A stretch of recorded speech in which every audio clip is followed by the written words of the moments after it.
ભરૂચમાં નવ કાર્યકરો આમ આદમી પાર્ટીમાં જોડાયા 2027ની ચૂંટણી પૂર્વે કોંગ્રેસ અને ભાજપમાંથી ત્યજી આપનો હાથ પકડતા કાર્યકરોનું જાડેશ્વર સર્કિટ હાઉસ ખાતે સ્વાગત.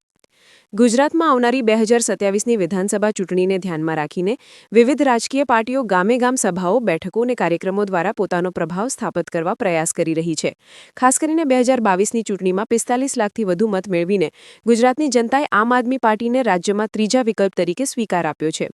આ જ પ્રયત્નોને આગળ ધપાવતા તાજેતરમાં આમોદ અને વાગરાથી ભાજપ તથા કોંગ્રેસના લગભગ 50 કાર્યકર્તાઓએ આમ આદમી પાર્ટીમાં જોડાઈને પોતાનો રાજકીય માર્ગ બદલ્યો હતો.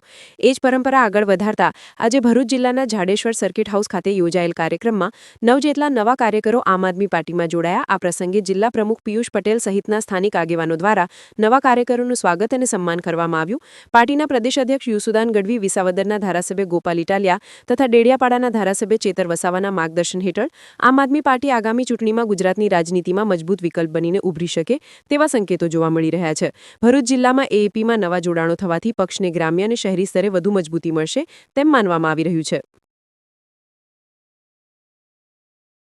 ભાજપ અને કોંગ્રેસની રાજનીતિ જે અત્યાર સુધી એમ કહેતા હતા કે ગુજરાતમાં ત્રીજો વિકલ્પ ગુજરાતની જનતાએ પસંદ નથી કર્યો, ત્યારે આપ મીડિયાના માધ્યમથી હું જણાવવા માંગુ છું કે 2022 થી ગુજરાતની જનતાએ આમ આદમી પાર્ટીને સ્વીકારી છે. 45 લાખ કરતા વધારે મત આપ્યા છે અને આમ આદમી પાર્ટીએ પણ આજે ગુજરાતની અંદર 2027ના વિઝન સાથે જ્યારે ગુજરાતની અંદર ગામે ગામ સભાઓ ચાલી રહી છે, ગુજરાત જોડો જે અભિયાન ચાલી રહ્યું છે, આ અભિયાન દરમિયાન આજે ગામે ગામથી લોકો સામેથી જોડાઈ રહ્યા છે આમ આદમી પાર્ટીની અંદર.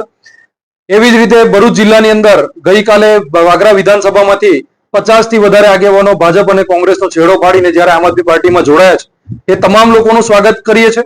આજે ભરૂચ વિધાનસભામાંથી પણ નવયુવાનો અને વડીલો જે ભાજપ અને કોંગ્રેસથી પ્રેરિત હતા અત્યાર સુધી, એ તમામ લોકો આજે આમ આદમી પાર્ટીમાં જોડાઈ રહ્યા છે. તો આ તમામ લોકોને પણ હું પાર્ટીની અંદર સ્વાગત કરું છું અને આવી જ રીતે ગુજરાતની અંદર આમ આદમી પાર્ટી આગળ વધતી રહેશે.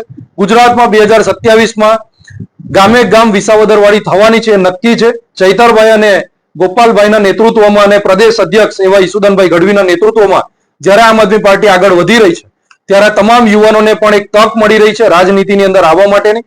એ બદલ હું સૌને આભાર વ્યક્ત કરું છું.